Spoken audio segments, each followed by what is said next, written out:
이스라엘아 들으라. 우리 하나님 여호와는 오직 유일한 여호와이시니 너는 마음을 다하고 뜻을 다하고 힘을 다하여 네 하나님 여호와를 사랑하라. 오늘 내가 네게 명하는 이 말씀을 너는 마음에 새기고 네 자녀에게 부지런히 가르치며 집에 앉았을 때에든지 길을 갈 때에든지 누워있을 때에든지 일어날 때에든지 이 말씀을 강론할 것이며 너는 또 그것을 내 손목에 메어 기호를 삼으며 내 미간에 붙여 표로 삼고 또 내 집 문설주와 바깥문에 기록할지니라. 아멘. 이스라엘은 40년의 기나긴 광야 생활을 마치고 드디어 약속의 땅에 들어가는 길목에 서 있습니다. 모세는 시내산에서 받은 율례와 법도의 대략을 다시 한번 새로운 세대에게 명하고 있습니다. 그들은 가나안 땅을 바라보면서 그들에게 말씀하시는 하나님의 말씀을 청종하고 있는 것입니다.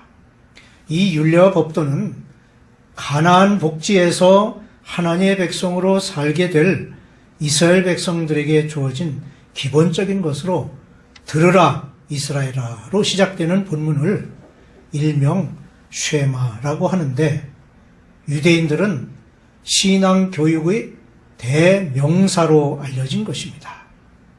쉐마는 듣다라는 뜻의 히브리어 동사 샤마의 명령형으로 우리말로는 들으라라고 번역이 됩니다. 유대인들은 책의 제목을 정할 때 첫 단어를 그대로 사용하는 관습이 있습니다. 예를 들면 구약 성경 창세기의 히브리어 제목은 베레시트인데 이것은 창세기 1장 1절의 첫 단어인 우리말로 태초에라는 단어의 히브리어 표현입니다. 그러므로 쉐마는 신명기 6장 4절로 9절을 지칭하는 것으로 그 내용은 가정에서 자녀들을 신앙적으로 어떻게 교육할 것인가를 구체적으로 규명하는 것이라 하겠습니다. 유대인들의 전통에 의하면 하루에 2번씩 암송하도록 되어 있는 쉐마는 이스라엘의 의식 구조와 삶에 가장 큰 영향을 미친 신앙 고백문이라 할 수 있습니다. 쉐마를 매일같이 암송하는 습관이 구약시대부터 그들에게 정착되어 있었습니다. 내가 내게 명하는 이 말씀을 너는 마음에 새기고 내 자녀에게 부지런히 가르치며 이 말씀을 강론하라는 6, 7절의 말씀은 쉐마를 낭독하라는 명령으로 이해하였고 이어지는 말씀 누워있을 때든지 일어날 때든지를 문자적으로 받아들여서 아침과 저녁에 한 차례씩 쉐마를 암송하도록 한 것입니다. 바벨론 탈무드에 의하면 유대인 남자아이가 태어나 말을 시작할 때에 부모들은 가장 먼저 쉐마의 첫 절인 신명기 6장 4절을 가르치도록 하였고 역사적으로는 주후 2세기 랍비였던 아키바가 로마군에 의하여 처형당하기 직전에 마지막으로 쉐마를 암송하였습니다. 그런 전례를 따라 다른 순교자들도 죽음을 앞둔 마지막 순간에 쉐마를 암송하는 것이 관례가 되었습니다.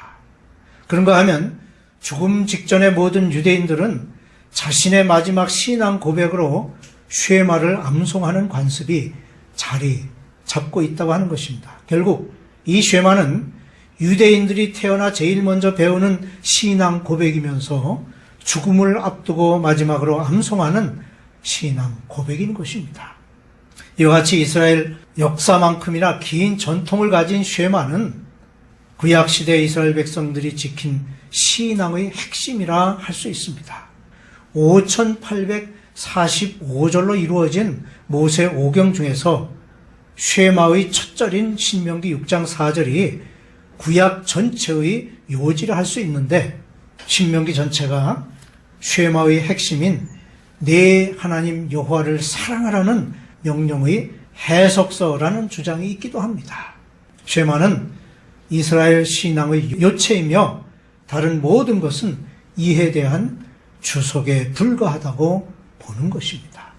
신명기 6장 4절의 중요성 때문에 히브리어 마소라 텍스트, 즉 마소라 성경은 4절의 첫 단어와 마지막 단어의 알파벳을 다른 글자보다 크게 기록하였다고 합니다.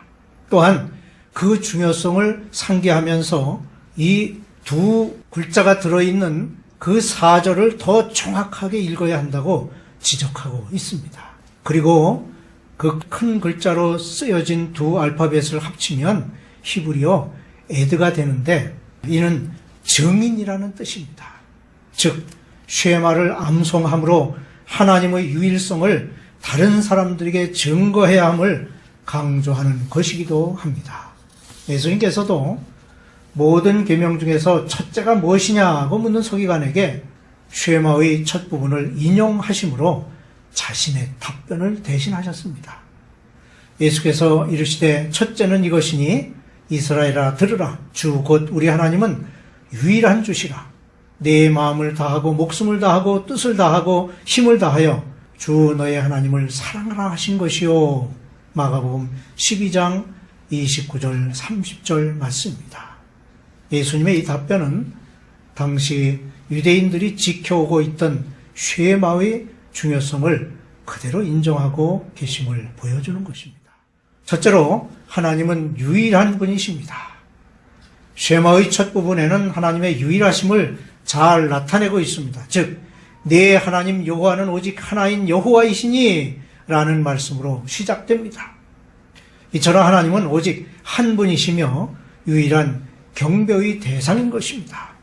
하나님은 신들 중에 하나로서 존재하시는 하나님이 아니며 다른 신과 공존하는 신도 아닙니다. 한편 유일신으로서 하나님을 신앙한다 해도 단지 유일신 신앙 그 사상만으로는 충분하지 않습니다. 왜냐하면 이슬람 등 다른 종교에서도 유일신 사상을 가지고 있고 그들도 유일신을 믿고 있기 때문입니다. 그런데 비록 이슬람교가 유일신 사상을 가지고 있다고 해도 그들은 참신앙을 가지고 있는 것이 아닙니다. 참된 유일신은 여호와 하나님 한 분뿐이십니다. 여호와는 구속사 속에서 자신을 계시하신 분으로 애굽에서 그리고 십자가상에서 우리를 구원하신 오직 한 분이신 하나님이십니다. 이 땅 위에 그 어느 곳에도 그와 같은 신은 없습니다. 하나님께서는 본문을 통해 너희 하나님 여호와는 오직 하나인 여호와라고 분명히 선언하고 계십니다. 둘째로 모든 힘을 다해야 합니다. 하나님께서는 자신의 절대성과 유일성을 선언하신 후에 이제는 전 인격을 다하여 자신을 사랑할 것을 요구하셨습니다. 이스라엘 백성들이 하나님을 사랑하는 철저한 헌신을 하지 않는다면 장차 가나안에 들어가서 살 때 그들이 하나님을 배반할 것을 아셨기 때문입니다. 그러므로 그들의 모든 것, 즉 마음을 다하고 성품을 다하고 힘을 다하여 하나님을 사랑하지 않는 한 그 백성들이 가나안의 생활 방식을 쫓아가는 것은 시간 문제였습니다. 우리는 이스라엘 백성들이 가나안 땅에 정착한 후 어떻게 하나님을 떠났는지를 열왕기 상하와 역대기에서 볼 수 있습니다.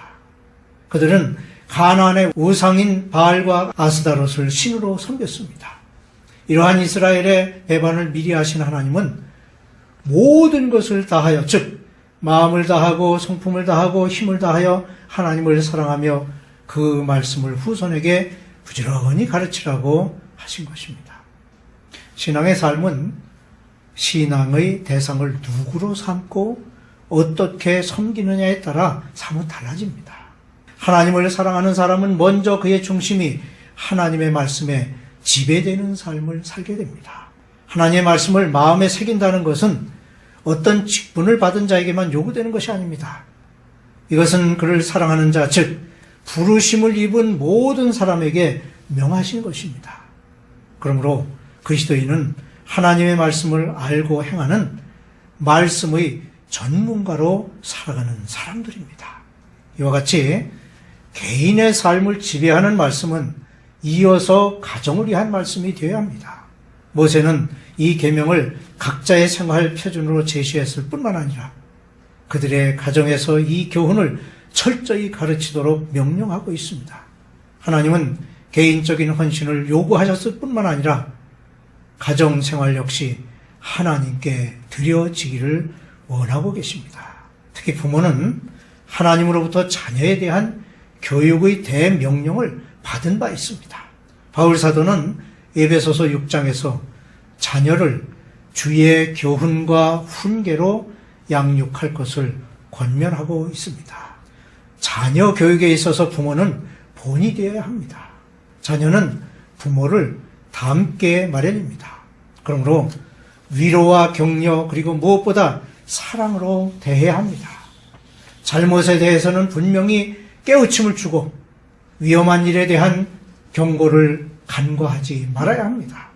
뿐만 아니라 오늘의 말씀은 하나님의 말씀을 가르치라고 하십니다. 그들에게 말씀을 가르침으로 참된 인간의 삶은 하나님 안에서 평안을 누리는 것인가, 하나님의 뜻을 행하고 하나님을 기쁘시게 하는 것임을 알도록 해야 합니다. 이를 위해 하나님께서는 자리에 앉았을 때, 자리를 옮겨 걸을 때, 그리고 서로 만나 얼굴을 대할 때마다 하나님의 말씀을 가르치고 토론하고 전하라고 하십니다. 이와 같이 마음에 새겨진 하나님의 말씀을 개인의 삶 속에서 표현하도록 하여 미간과 손목에 붙이고 매여 생활의 중심이 되도록 해야 합니다. 교회의 역사를 돌이켜보면 교회가 위험에 빠지게 된 때는 교회가 부흥하고 풍요로운 시기였습니다. 그때는 교회가 내부로부터 썩어서 스스로 붕괴하게 된 것입니다. 그러므로 모세는 이제 젖과 꿀이 흐르는 풍요로운 땅에 이스라엘 백성들이 정착하여 풍요로운 삶으로 배부르게 되었을 때 더욱 하나님을 잊지 말 것을 당부하고 있는 것입니다. 신앙은 나태해지기 쉽습니다.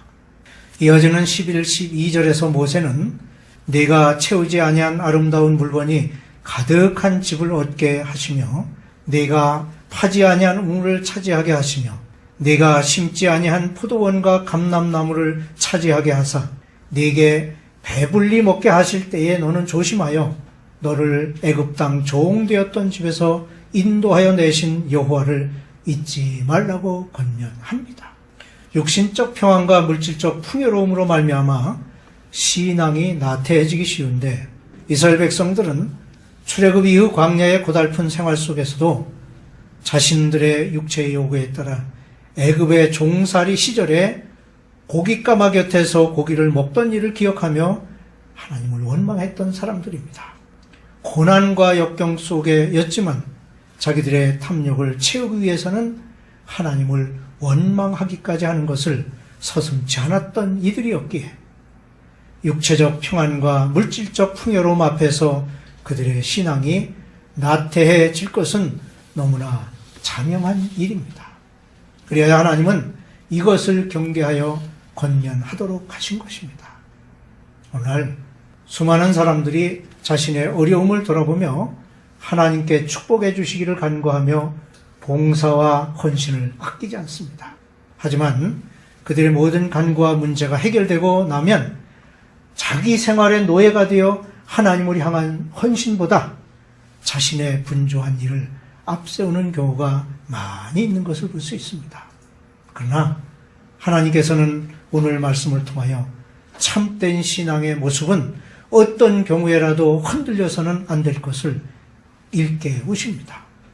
우리가 누리는 평안함과 물질적 풍요는 모두 하나님께서 주신 것입니다.